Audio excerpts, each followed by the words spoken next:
ಒಂದ್ ಕಡೆ ಪ್ರಜ್ವಲ್ ರೇವಣ್ಣ ಪುತ್ರನ ಕಥೆಯನ್ನು ಈಗ ಸ್ಥಳ ಮಹಜರು ಮುಂದೆ ಇರುವಂತ ಪ್ರಕ್ರಿಯೆ. ಯಾಕಂದ್ರೆ ಸಂತ್ರಸ್ತೆಯರು ಒಂದಷ್ಟು ದೂರನ್ನ ಹೇಳಿದ್ದಾರೆ, ಒಂದಷ್ಟು ಆರೋಪಗಳನ್ನ ಮಾಡಿದ್ದಾರೆ. ಆ ಸ್ಥಳಗಳಲ್ಲಿ ಈಗ ತಡರಾತ್ರಿ ಪ್ರಜ್ವಲ್ಗೆ ಊಟ ನೀಡಿ ವಿಶ್ರಾಂತಿಗೆ ಅವಕಾಶ ಕೊಟ್ಟಿದ್ದಾರೆ. ನೆನ್ನೆ ರಾತ್ರಿ 11:30 ತನಕ ನಿದ್ದೆ ಬಾರದೆ ಕೂತಿದ್ದಂತ ಪ್ರಜ್ವಲ್ ಹೇಗೆ ಸಾಧ್ಯ ನಿದ್ದೆ ಬರೋಕೆ ಸಂದರ್ಭದಲ್ಲಿ ವಿಚಾರಣೆ ವೇಳೆ ಸೂಕ್ತ ಉತ್ತರವನ್ನು ಕೂಡ ಪ್ರಜ್ವಲ್ ಕೊಟ್ಟಿಲ್ಲ ಅಂತ ಸದ್ಯಕ್ಕೆ ಮಾಹಿತಿ ಇದೆ. ಇದು ರಾಜಕೀಯ ಪಿತೂರಿ, ನನ್ನನ್ನ ಇಲ್ಲಿ ಫಿಕ್ಸ್ ಮಾಡಲಾಗಿದೆ ಅಂತ ಸಿಲುಕಿಸಲಾಗಿದೆ, ನಿಮ್ಮ ಕೆಲಸ ನೀವು ಮಾಡಿ ನಾನೇನು ಹೇಳಲ್ಲ ಅಂತ ಹೇಳಿದಾರಂತೆ. ಸಂತ್ರಸ್ತೆಯರ ಬಗ್ಗೆ ನನಗೇನು ಗೊತ್ತಿಲ್ಲ ಅಂತ ಹೇಳಿದ್ದಾರೆ ಪ್ರಜ್ವಲ್ ಅನ್ನೋ ಮಾಹಿತಿ ಇದೆ. ಇದು ಟೆಕ್ನಿಕಲ್ ಎವಿಡೆನ್ಸ್ ಅನ್ನ ಮುಂದಿಟ್ಟು ವಿಚಾರಣೆನ ನಡೆಸಲಾಗುತ್ತೆ. ಇದಕ್ಕೇನು ಹೇಳ್ತೀರಾ ಅನ್ನೋ ಬಗ್ಗೆ ನಾಳೆ ಅಥವಾ ನಾಡಿದ್ದು ಸ್ಥಳ ಮಹಜರು ಸಾಧ್ಯತೆ ಇದೆ.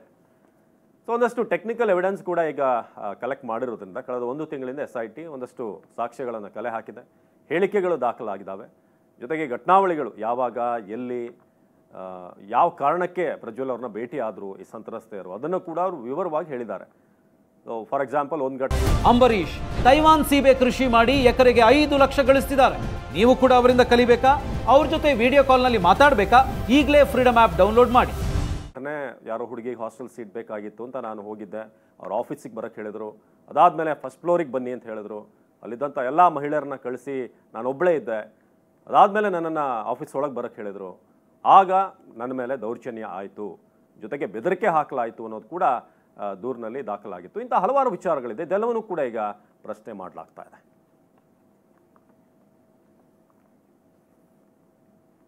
ಸೊ ಹಾಗಾದ್ರೆ ಇಂದು ಏನೇನಾಗುತ್ತೆ ಅಂತ ಸದ್ಯಕ್ಕೆ 6 ದಿನ SIT ಕಸ್ಟಡಿಗೆ ಒಪ್ಪಿಸಲಾಗಿದೆ ಪ್ರಜ್ವಲ್ ರೇವಣ್ಣ ಅವ್ರನ್ನ. ಈಗ ಸ್ಥಳ ಮಹಜರು ಬಹಳ ಮುಖ್ಯವಾಗಿರುವಂತಹ ವಿಚಾರ.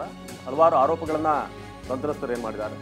ಒಂದ್ ಕಡೆ ಐಷಾರಾಮಿ ಜೀವನ ನಡೆಸಿದಂತ ಪ್ರಜ್ವಲ್ ಈಗ ವಿಲವಿಲ ಅಂತ ಒದ್ದಾಡ್ತಿರೋದು. ಸಾಮಾನ್ಯ ಆರೋಪಿಯಂತೆ ಕಾಲ ಕಳೆದಂತ ಪ್ರಜ್ವಲ್ SIT ಕಸ್ಟಡಿಯಲ್ಲಿ ಶುಚಿತ್ವ ಇಲ್ಲ, ಕ್ಲೀನ್ ಆಗಿಲ್ಲ ಇಲ್ಲಿ ಅಂತ, ಶೌಚಾಲಯ ಸರಿ ಇಲ್ಲ ಎಂದು ಪ್ರಜ್ವಲ್ ಕಂಪ್ಲೇಂಟ್. ಹೇಗೆ ಅವರ ಕ್ಷೇತ್ರದ ಮತದಾರರು ಇಷ್ಟನ್ನ ಕಂಪ್ಲೇಂಟ್ ಮಾಡ್ತಾ ಇದ್ರು ಬೇರೆ ಬೇರೆ ಸಮಸ್ಯೆಗಳ ಬಗ್ಗೆ. ಈಗ ಆ ಬಂಧನದಲ್ಲಿರುವಂತಹ ಸಂದರ್ಭದಲ್ಲಿ ಹೆಚ್ಚುವರಿ ಸೌಲಭ್ಯ ಬೇಕು, ಕೋರ್ಟ್ ಅನುಮತಿ ಪಡಿಬೇಕು, ಹೆಚ್ಚಿನ ಒಂದು ಸೌಲಭ್ಯ ಬೇಕು ಅಂತಂದ್ರೆ ಇಲ್ಲವೇ ಮೇಲಾಧಿಕಾರಿಗಳು ಅನುಮತಿ ನೀಡಬೇಕು. ಪ್ರಜ್ವಲ್ಗೆ ಈ ವಿಚಾರ ತಿಳಿಸಿರುವಂತಹ SIT ಅಧಿಕಾರಿಗಳು ಐಷಾರಾಮಿ ಜೀವನ ನಡೆಸಿದಂತ ಪ್ರಜ್ವಲ್ ಈಗ ವಿಲವಿಲ ಅಂತ ಒದ್ದಾಡ್ತಾ ಇರುವಂತದ್ದು. ಸಾಮಾನ್ಯ ಆರೋಪಿಯಂತೆ ಕಾಲ ಕಳೆದಿದ್ದಾರೆ ಪ್ರಜ್ವಲ್. SIT ಕಸ್ಟಡಿಯಲ್ಲಿ ಇಂದು ಶುಚಿತ್ವ ಇಲ್ಲ ಅಂತ ಅಳದು ತೋಡಲಾಗಿದೆ. ಪ್ರದೀಪ್ ಈ ಬಗ್ಗೆ ಹೆಚ್ಚಿನ ಮಾಹಿತಿಯನ್ನು ನೀಡುತ್ತಾರೆ. ಪ್ರದೀಪ್, ಹಿಂದೆ ಮತದಾರರೆಲ್ಲ ಸಂಸದರ ಮುಂದೆ ಹೋಗ್ತಾ ಇದ್ದ ಸಮಸ್ಯೆ ಅಂತ, ಈಗ ಸ್ವತಃ ಸಂಸದರೇ ಶುಚಿತ್ವ ಇಲ್ಲ ಅಂತ ಹೇಳಿ ಈಗ ಕೇಳ್ತಾ ಇರುವಂತದ್ದು. ಹೇಗೆ ಕಳೀತಿದ್ದಾರೆ ಈಗ ಸದ್ಯಕ್ಕೆ SIT ಕಸ್ಟಡಿಯಲ್ಲಿ ಪ್ರದೀಪ್? ಖಂಡಿತ ಅವಿನಾಶ್, ಇದೊಂದು ವಿಪರ್ಯಾಸ ಅಂತಾನೆ ಹೇಳ್ಬೋದು.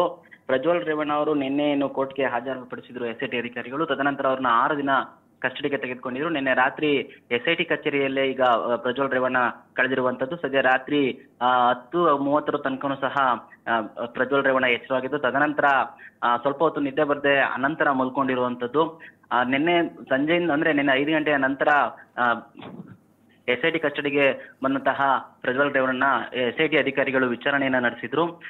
ಆದ್ರೆ SIT ವಿಚಾರಣೆ ವೇಳೆ ಪ್ರಜ್ವಲ್ ರೇವಣ್ಣ ಯಾವುದೇ ರೀತಿಯಾದಂತಹ ಈ ಒಂದು ಆರೋಪಗಳಿಗೂ ತನಗೂ ಸಂಬಂಧ ಇಲ್ಲ ಅನ್ನೋ ರೀತಿಯಲ್ಲೇ ಉತ್ತರವನ್ನ ಕೊಟ್ಟಿದ್ದಾರೆ. ಅಂದ್ರೆ ಅವರ ತಂದೆ ಯಾವ ರೀತಿ ಮೌನವಾಗಿರ್ತಿದ್ರು, ಯಾವುದೇ ಕ್ವಶನ್ ಕೇಳಿದ್ರೆ ಅದೇ ರೀತಿ ಇದ್ರು ಅಂತಾನು ಸಹ ಹೇಳ್ತಾ ಇದ್ದಾರೆ. ಜೊತೆಗೆ ಏನು ಶುಚಿತ್ವದ ಪ್ರಶ್ನೆಯನ್ನ ಕೇಳಿದ್ರು ಕೋರ್ಟ್ ಅಲ್ಲಿ, ಈ ಒಂದು ಸಂಬಂಧಪಟ್ಟಂತಹ ಸಾಮಾನ್ಯ ಆರೋಪಿಗೆ ಕೊಡುವಂತಹ ಸೌಲಭ್ಯಗಳನ್ನ ಕೊಡ್ತಾ ಇದೀವಿ, ಆದ್ರೆ ಇದಕ್ಕಿಂತ ಹೆಚ್ಚಿನ ಸೌಲಭ್ಯ ಬೇಕು ಅಂತ ಹೇಳಿದ್ರೆ ಕೋರ್ಟ್ ಅನುಮತಿ ಬೇಕು ಅಥವಾ ಮೇಲಧಿಕಾರಿಗಳ ಸೂಚನೆ ಬೇಕು ಅಂತ ತಿಳಿಸಿರುವಂತದ್ದು. ಸದ್ಯಕ್ಕೀಗ ಪ್ರಜ್ವಲ್ ರೇವಣ್ಣ SIT ಅಧಿಕಾರಿ ಕಚೇರಿಯಲ್ಲಿ ಇದ್ದು ಇವತ್ತು ಸಹ ವಿಚಾರಣೆಯನ್ನ ಎದುರಿಸಲಿದ್ದಾರೆ. ಅವಿನಾಶ್, ಧನ್ಯವಾದ ಪ್ರದೀಪ್.